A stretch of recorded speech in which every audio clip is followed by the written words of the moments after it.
Hello friends, स्वागत है आप सभी का आपके अपने YouTube channel book hive educator पर। तो आज हम लोग 10 सितंबर के करंट अफेयर के बारे में इस वीडियो में डिस्कशन करेंगे। तो चलिए इसे शुरू करते हैं। तो इसमें जो पहला प्रश्न है वो है कि महाराष्ट्र सरकार के मराठा समुदाय को आरक्षण देने के कानून पर हाल ही में किसने रोक लगा दी है। तो जो इसका सही उत्तर है वो है सुप्रीम कोर्ट। तो सुप्रीम कोर्ट की न्यायालय की 3 सदस्यीय पीठ ने हाल ही में महाराष्ट्र सरकार के मराठा समुदाय को आरक्षण देने के 2018 के कानून पर रोक लगा दी है। Justice L Nageswara Rao, justice Hemant Gupta और जस्टिस एस रविंद्र भट्ट की बेंच ने यह मामला बड़ी बेंच को सौंप दिया है और कोर्ट ने कहा है कि जो इस आरक्षण का लाभ उठा चुके हैं उनकी स्थिति में कोई बदलाव नहीं किया जाएगा।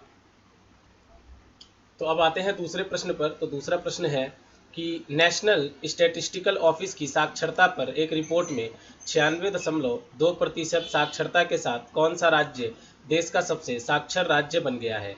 तो इसका सही उत्तर है सी, केरल।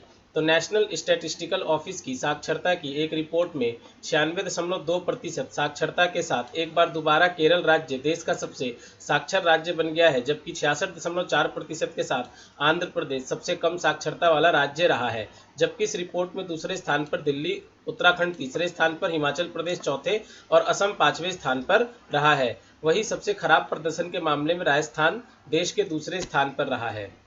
तो बात करते हैं अगले प्रश्न की। तो अगला प्रश्न है कि पूर्व प्रधानमंत्री डॉक्टर मनमोहन सिंह ने ब्रिटिश पत्रकार डेविड एटनबरो को किस पुरस्कार से सम्मानित किया है। तो इसका सही उत्तर है बी, इंदिरा गांधी शांति पुरस्कार। तो पूर्व प्रधानमंत्री डॉक्टर मनमोहन सिंह ने एक वर्चुअल कार्यक्रम में ब्रिटिश पत्रकार डेविड एटनबरो को इंदिरा गांधी शांति पुरस्कार से सम्मानित किया है। डेविड एटनबरो, जो कि रिचर्ड एटनबरो के भाई हैं, रिचर्ड एटनबरो ने दुनिया में चर्चित बापू के संघर्षों पर आधारित फिल्म गांधी बनाई थी, जबकि डेविड एटनबरो पर्यावरण को लेकर पिछली आधी सदी में मानवीय चेतना को सजग रखने वाले व्यक्ति रहे हैं। तो अब आते हैं चौथे प्रश्न पर। चौथा प्रश्न है कि भारत का कौन सा राज्य हाल ही में नई राष्ट्रीय शिक्षा नीति लागू करने वाला देश का पहला राज्य बन गया है। तो इसका सही उत्तर है सी, हिमाचल प्रदेश। तो हिमाचल प्रदेश के शिक्षा सचिव के अधिसूचना जारी करने के बाद सफलतापूर्वक लागू करने के लिए 43 सदस्यों की टास्क फोर्स का गठन किया गया है और राज्य में जयराम सरकार के तत्काल प्रभाव से नई शिक्षा नीति को लागू कर दिया गया है। साथ ही 43 सदस्यों की टास्क फोर्स का अध्यक्ष पद शिक्षा मंत्री गोविंद सिंह ठाकुर को दिया गया है।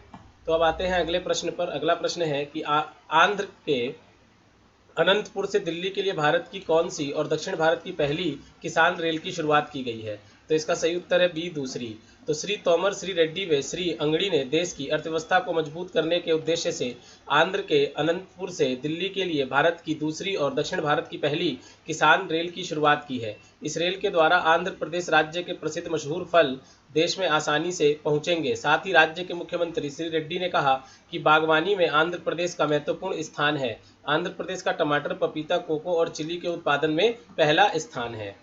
तो अब आते हैं छठे प्रश्न पर। छठा प्रश्न है कि केंद्रीय अल्पसंख्यक कार्य मंत्रालय ने कब से हुनर हाट प्रयागराज में दोबारा आयोजित करने की घोषणा की है। तो इसका सही उत्तर है 9 अक्टूबर। तो केंद्रीय अल्पसंख्यक कार्य मंत्रालय ने प्रयागराज में 9 से 18 अक्टूबर 2020 तक हुनर हाट को दोबारा आयोजित करने की घोषणा की है। लोकल से ग्लोबल थीम के साथ दोबारा शुरू किए जाने से हुनर हाट में इस बार स्वदेशी खिलौने का जलवा रहेगा।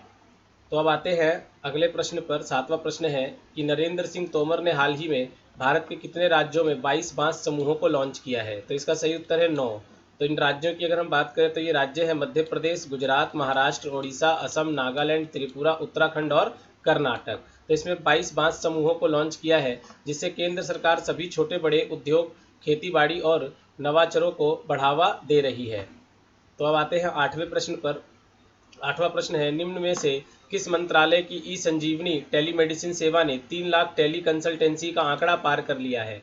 तो इसका सही उत्तर है केंद्रीय स्वास्थ्य मंत्रालय। तो इसके एक्सप्लेनेशन की बात की जाए तो केंद्रीय स्वास्थ्य मंत्रालय की ई संजीवनी टेलीमेडिसिन सेवा ने 3 लाख टेली कंसल्टेंसी का आंकड़ा पार कर लिया है।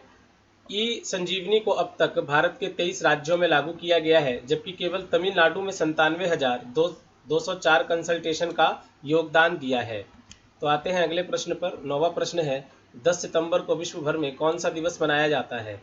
तो इसका सही उत्तर है विश्व आत्महत्या रोकथाम दिवस। तो 10 सितंबर को विश्व भर में वर्ल्ड सुसाइड प्रिवेंशन डे विश्व आत्महत्या रोकथाम दिवस मनाया जाता है? भारत में आत्महत्या के मामले में बढ़ते जा रहे हैं। एक रिपोर्ट के मुताबिक वर्ष 2019 में केवल मेरठ में 150 से ज़्यादा आत्महत्या के मामले सामने आए हैं। इस दिवस को मनाने का उद्देश्य आत्महत्या की बढ़ती प्रवृत्ति पर रोकथाम लगाना और इस समस्या के प्रति लोगों को जागरूक करना है।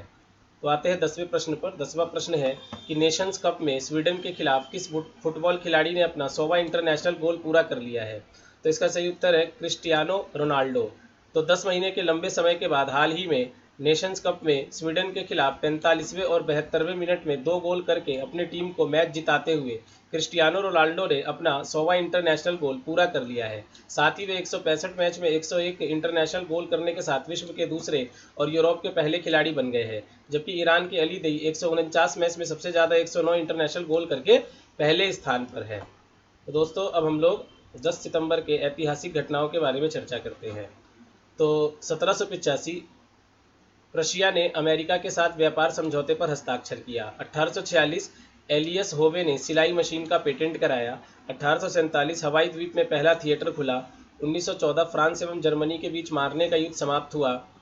1939 कनाडा ने द्वितीय विश्व युद्ध में जर्मनी के खिलाफ युद्ध की घोषणा की। 1961 सोवियत संघ ने 10 सितंबर नोवाया जेमलिया क्षेत्र में परमाणु परीक्षण किया। 1974 अफ्रीकी देश गिनी ने पुर्तगाल से स्वतंत्रता हासिल की। 1976 इंडियन एयरलाइंस ने बोइंग 737 विमान का लाहौर से अपहरण हुआ। 1998 येवगेनी प्रिमाकोव को रूस का नया प्रधानमंत्री मनोनीत किया गया। दक्षिण कोरिया और ऑस्ट्रेलिया परमाणु अप्रसार की दिशा में समन्वित प्रयास करने पर सहमति हुई। 2002 यूरोपीय देश स्विट्जरलैंड संयुक्त राष्ट्र का सदस्य बना। 2008 स्विट्जरलैंड के सर्न प्रयोगशाला के लॉर्ज हेड्रॉन कोलाइडर में सबसे बड़ा वैज्ञानिक प्रयोग शुरू हुआ।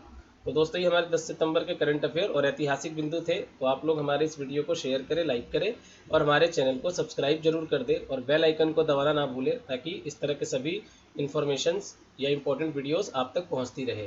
तो मिलते हैं अगले करंट अफेयर के साथ, तब तक आप लोग अपना ख्याल रखें। धन्यवाद।